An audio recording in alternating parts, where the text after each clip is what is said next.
você, leitor e leitora do Portal do Holanda. Eu sou Humberto Amorim e estou aqui para, desta vez, entrevistar uma personalidade da política amazonense que reúne muitos ingredientes interessantes na sua personalidade. Dois deles vocês já estão vendo. É a sua beleza e o seu charme.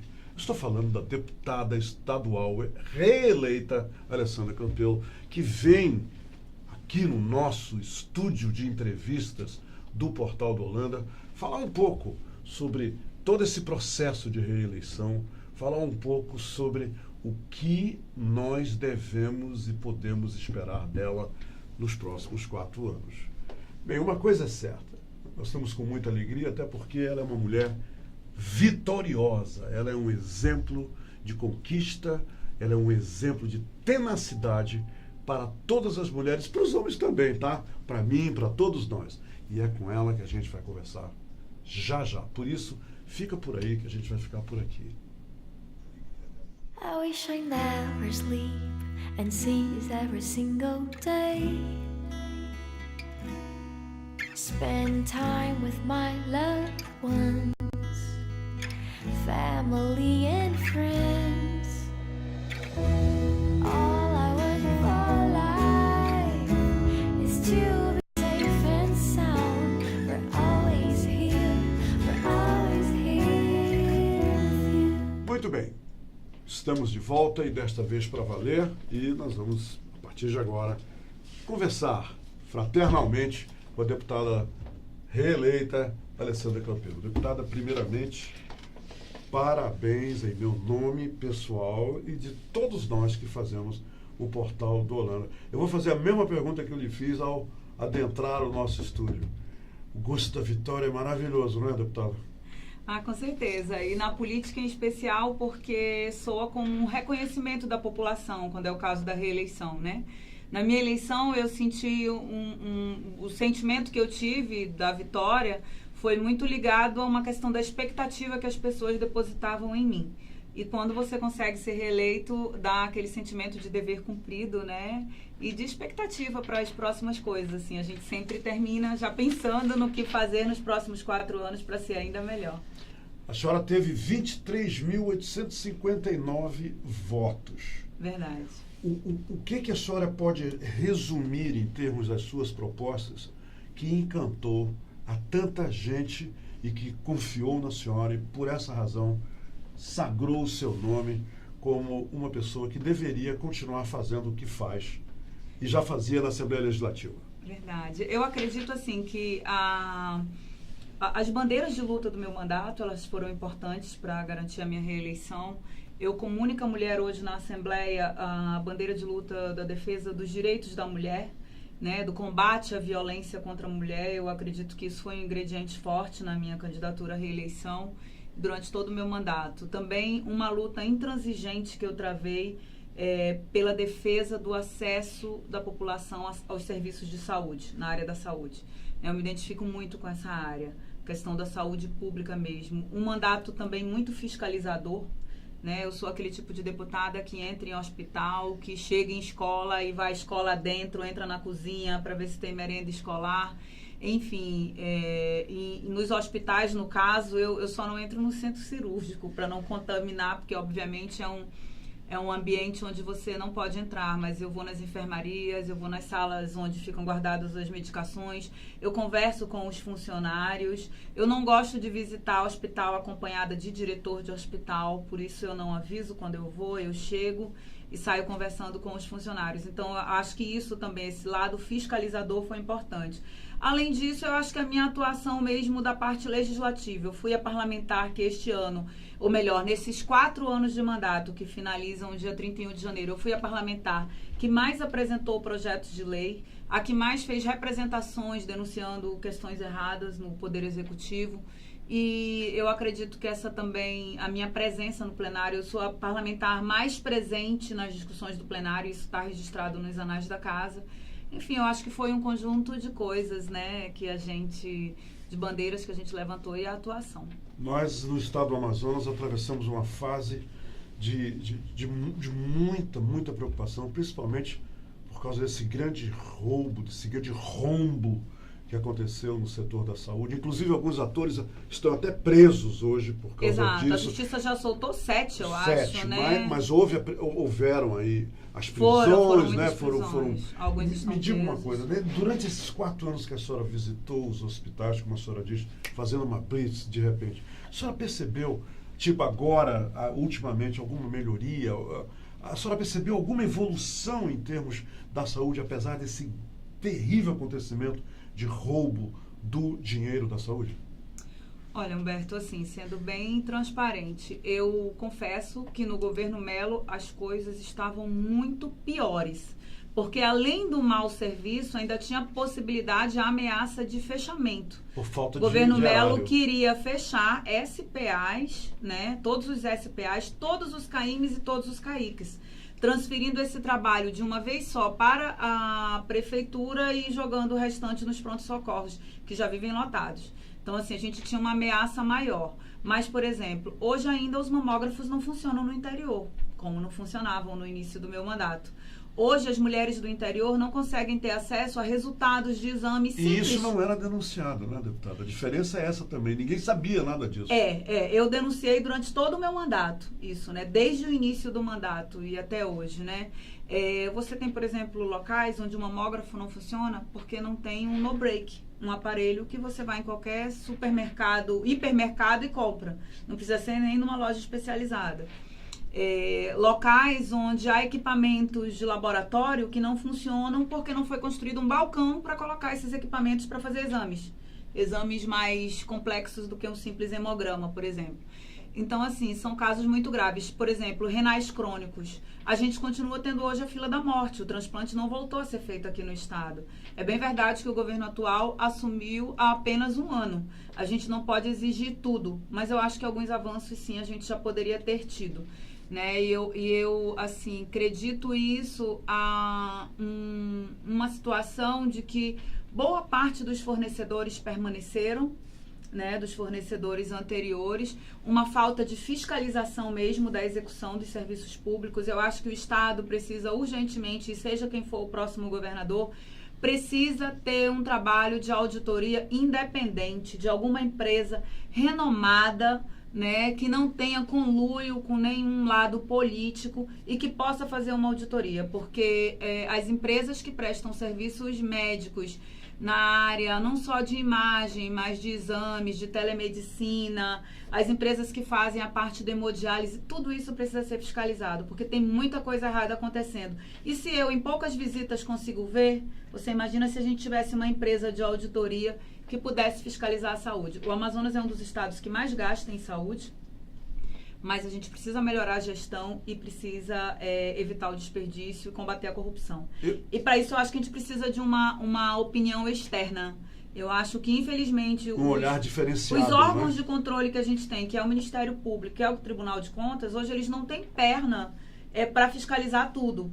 Né? Então, eu acredito que a gente precisa ter um órgão de controle, uma auditoria independente, algo assim. Inclusive, eu sugiro a quem for o próximo governador, seja o atual ou o outro concorrente, que eles imediatamente mandem fazer uma auditoria em todos os contratos, na área de saúde, na área de educação e de segurança pública, incluindo o sistema penitenciário. Eu recebi uma sugestão através da internet, porque todos nós, durante o dia da eleição, nós vamos a uma escola. Então, a sugestão era que você, além de votar, visitasse o banheiro da escola, desse uma olhada dentro dessas escolas, que a gente normalmente não faz isso. Banheiro, a escola bebedouro. que eu visitei, francamente, eu fui no banheiro. A senhora que faz essas blitz durante o ano inteiro, essa situação é generalizada? É generalizada em Manaus e no interior. E no interior tem casos assim mais graves. Eu, por exemplo, quando estive em Borba visitando um período em que eles ficaram sem merenda escolar, e a SEDUC mandava dinheiro para a PMC comprar a merenda escolar, eu encontrei lá uma situação em que a coordenadora estadual fazia compras em um fornecedor amigo. Eu encontrei uma situação de fraude nas compras, onde ela tinha as 3 propostas carimbadas e em branco para preencher. Eu tirei foto disso, eu enviei para a SEDUC. Fiscalização zero. Zero. As escolas não tinham merenda escolar suficiente, embora tivesse ido recurso através da PMC. E isso que você falou de banheiro, bebedouro, A infraestrutura da escola. bebedouros quebrados, quer dizer, são coisas mínimas por um estado. Nós não temos um estado pobre, nosso estado é rico. É necessário que a fiscalização funcione. E daí eu falo do Poder Legislativo. A Constituição, Humberto, ela diz que o deputado, além de fazer lei, ele tem a obrigação constitucional de fiscalizar. E aí eu faço uma autocrítica, não a mim, mas ao Poder Legislativo. Até que ponto os poderes legislativos, a Assembleia, as câmaras de vereadores, têm funcionado como voz do povo realmente no sentido de fiscalizar os serviços oferecidos pelo Executivo? Entrevistei aqui a deputada eleita Maiara, que vem do interior, e também a Terezinha Ruiz, que está envolvida, historicamente envolvida com a educação. A ida delas para a Assembleia, que agora a senhora não está mais isolada, né? Significa... E mais a Joana, e né, mais também. Joana Dark. Sim, ontem entrevistei a deputada Joana Dark. A protetora. Ontem, a protetora. Eu costumo brincar com ela que ela não é protetora dos animais, ela é protetora das pessoas e dos animais, É porque verdade. ela é uma pessoa que luta muito, assim, pelas causas sociais, pela defesa das pessoas, das minorias, enfim. Isso significa, então, com essas 3 novas aliadas, que as mulheres dentro da Assembleia Legislativa, que continuam com tantos problemas de violência doméstica, etc., terão em vocês 4 aliadas que não darão trégua a essa luta contra essa violência doméstica? Olha, eu não sei, Humberto, se em algum outro momento a Assembleia Legislativa do Amazonas teve 4 deputadas ao mesmo tempo. Pelo que eu me informei, nunca teve 4 ao mesmo tempo, né? Para você ter ideia, em toda a história da Assembleia, nós tivemos apenas 15 deputadas mulheres. Em toda a história da Assembleia. Do Legislativo. Desde que o Legislativo Estadual foi criado, eu não recordo agora Que o dado nome, interessante. mas o meu assessor pode procurar aí no Google, que eu não estou lembrando agora, mas são muito mais de 100 anos que a Assembleia Legislativa existe e ela só teve até hoje 15 deputadas mulheres. Eu acho que a força que a gente vai ter vai ser muito grande, porque se eu sozinha conseguir fazer barulho pela causa da mulher, você imagina 4. Independente de questões ideológicas ou de bandeiras políticas, eu acredito que muitas causas nos unem as 4. Por exemplo, eu não tenho nenhuma dúvida de que eu vou ter o apoio das 3 no combate à violência contra a mulher.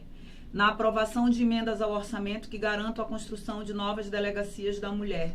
Na colocação de emendas ao orçamento para que a gente tenha viaturas da Ronda Maria da Penha em todo o estado, ou pelo menos nas cidades maiores.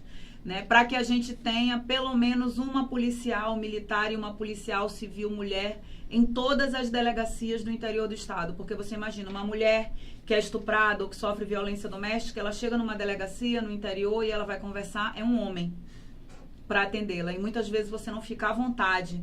Dependendo daquele homem e da forma que ele a trata, ela fica tão constrangida que nem volta mais. Né? Tem casos que eu recebo relatos lá na comissão de mulheres que chegam numa delegacia e o homem diz assim: daqui a pouco vocês estão de bem de novo, embora não... Quer mesmo registrar? Absurdo. Se registrar não pode voltar atrás, etc. Então, assim, uma outra coisa que eu quero também ter o apoio delas é que a gente tenha uma capacitação permanente das nossas forças policiais em relação ao atendimento à mulher vítima de violência doméstica, de violência sexual, enfim. Que a gente possa ter uma dignidade no atendimento, né? Isso é uma questão de direito humano. As pessoas às vezes deturpam o que é direito humano, que são os direitos humanos. O direito da mulher de não ser violentada, de não ser agredida, é um direito humano.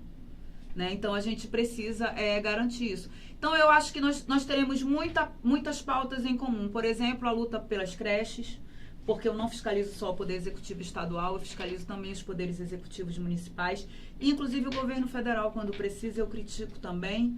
E, enfim, o que está dentro do meu alcance, eu costumo fazer. Levo as causas para o Ministério Público Federal, e eu acredito que eu vou ter o apoio delas em muitas causas. Quanto à questão de posicionamento político em relação ao governo ou em relação a questões como servidores públicos e outras causas, essa parte mais fiscalizatória de combate à corrupção, aí a gente vai ver no decorrer do mandato, né, o tipo de perfil de cada uma, porque cada parlamentar, de acordo com a sua história, com a sua vivência, defende algumas bandeiras. Né? Nós não seremos iguais, mas com certeza nós teremos muitas causas que nos unem. E com certeza essa questão da mulher vai unir nós 4. e eu acho que a gente vai ter uma força muito grande. Eu gostaria que nós fôssemos pelo menos 8, porque 8 parlamentares assinam um projeto de emenda à Constituição, PEC, né? Então, que a bom gente chama. recado já para daqui a 4 anos, né? 8 deputados, 8 parlamentares assinam, por exemplo, uma CPI para a gente descobrir por que os mamógrafos não funcionam e os exames não chegam. 8 deputados, que é 1/3 da Assembleia, é o número mínimo para diversas questões, para aprovação de alguns tipos de requerimentos. Então, nós somos 4, mas eu tenho certeza, se as pessoas já diziam que eu valia por 20, então 4 a gente vai valer ali por uns 80. Eu acho Legal. que a gente vai ter uma força grande. Bacana. Nós tivemos um episódio sábado passado, no qual a polícia agiu muito bem. Sim. Tivemos resultados aplaudidos pela população.